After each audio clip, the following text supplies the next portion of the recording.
But Johnson's dark dealings were not confined to Texas. In late summer 1963, one of his long-term partners in crime was about to be exposed for corruption by a Senate investigation. Bobby Baker was the secretary to the Senate majority. Basically, he was the secretary for the Senate. And he was one of Lyndon Johnson's closest associates.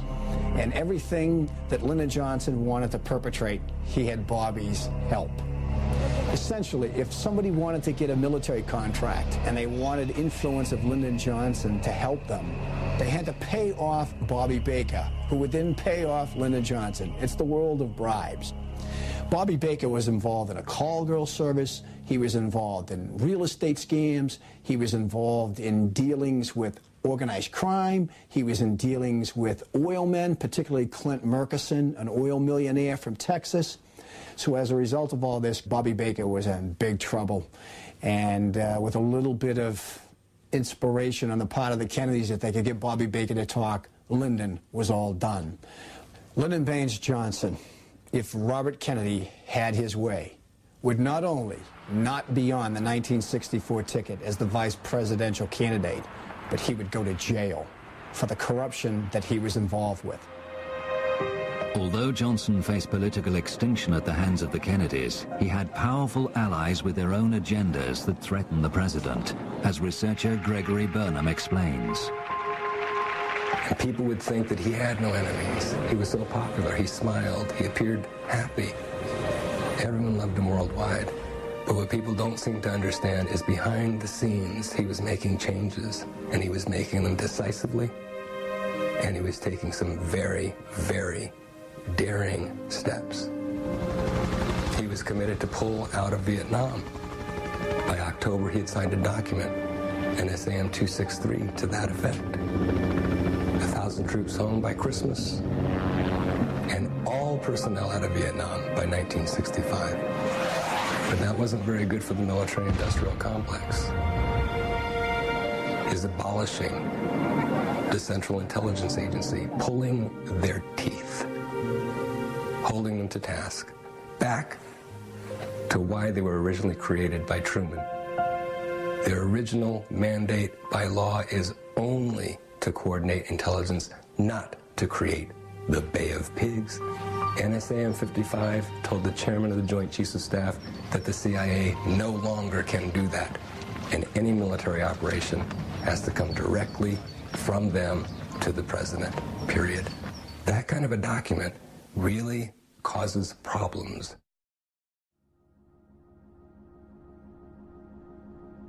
Make a comment about something which a lot of folks haven't heard too much about. Did you know about this article by Arthur Kroc?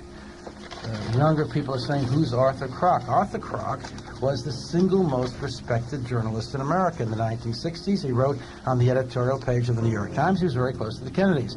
In fact, Joseph Kennedy, John Kennedy's father's first book was ghostwritten by Arthur Kroc. And young John Kennedy, when he was a young man, and worked on his thesis, Why England Slept, he wrote it in Arthur Kroc's Georgetown library with the help of Arthur Kroc, and then Arthur Kroc had it turned into a book and got him a literary agent. That's how close he was.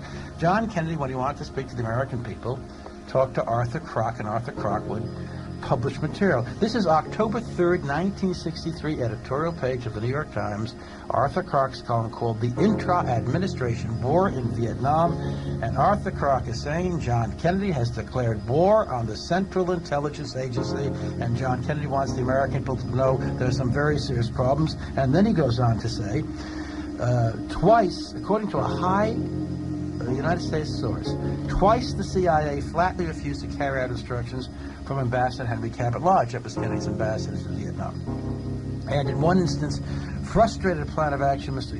Lodge brought from Washington, from John Kennedy, because the agency disagreed with it. You like that? The CIA disagreed with it. They don't do what the president says. Then it goes on. Listen to this.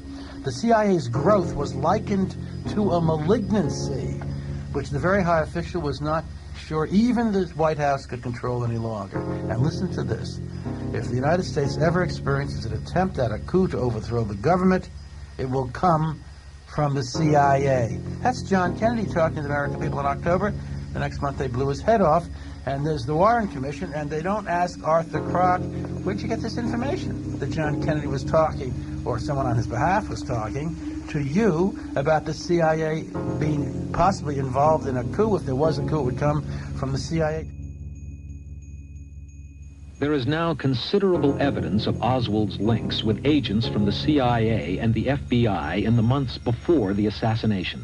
In August 1963 in Dallas, the CIA operative Antonio Veciana met with his case officer Maurice Bishop.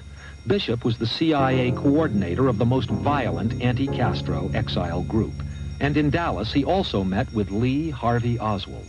I saw Lee Harvey Oswald in Dallas in a meeting of 10 or 15 minutes with Mr. Maurice Bishop in Dallas in that time. And you feel certain that Oswald was working with or associated with American intelligence? Well, at least he was associated with Maurice Bishop. And if Maurice Bishop was intelligence, he was working for the intelligence service in the United States, I don't doubt that he was working with him.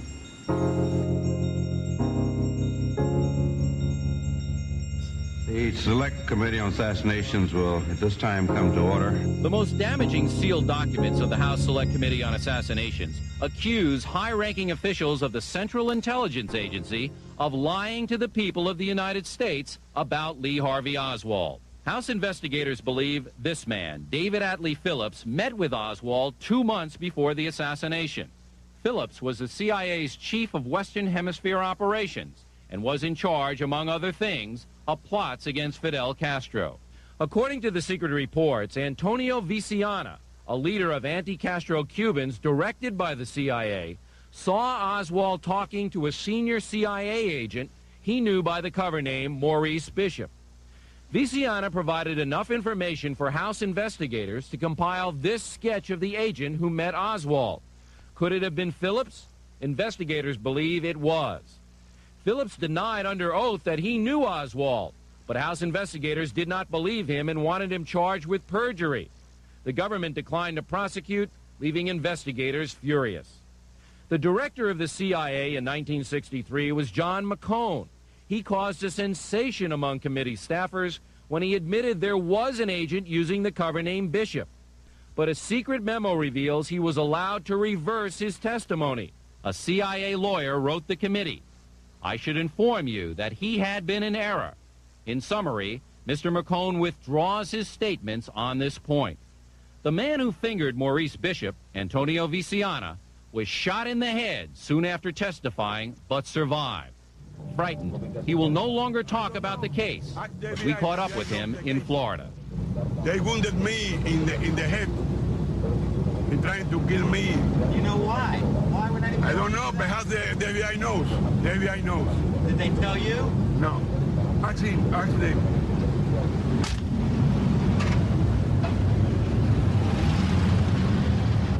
David Atlee Phillips died of cancer in 1988.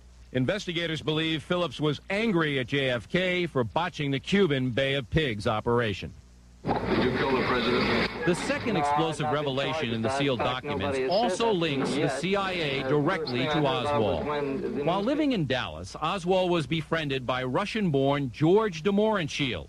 Investigators determined he was a contract agent for the CIA in Central America and the Caribbean. In 1977, moments before he was to be interviewed by House investigators, de Mohrenschildt blew his brains out with a 20-gauge shotgun. House investigators believe he was a crucial link between the CIA and Lee Harvey Oswald.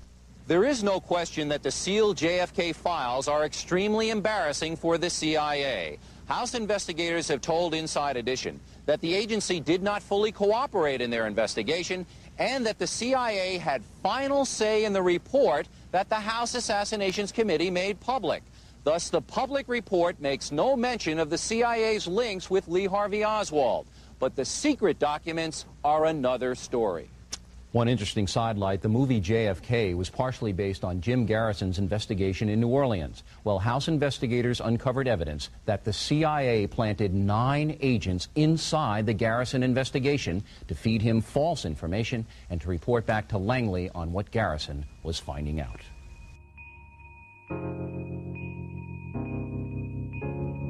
What do you think about about George de Martinschild. Is there some accurate connection with the intelligence community? Oh, yeah. George de Martinschild was a spy for a lot of different people over the years. For the Senate.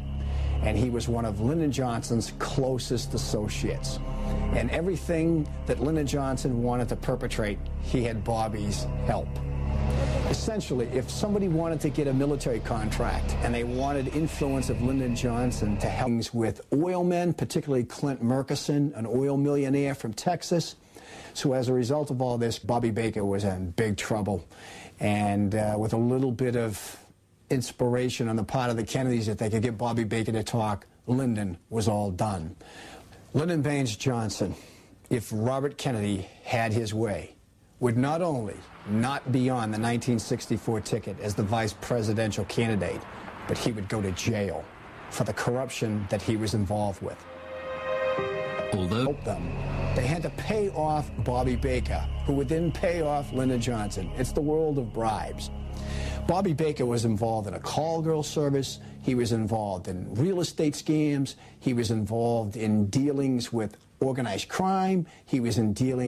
But Johnson's dark dealings were not confined to Texas. In late summer 1963, one of his long-term partners in crime was about to be exposed for corruption by a Senate investigation. Bobby Baker was the secretary to the Senate majority. Basically, he was the secretary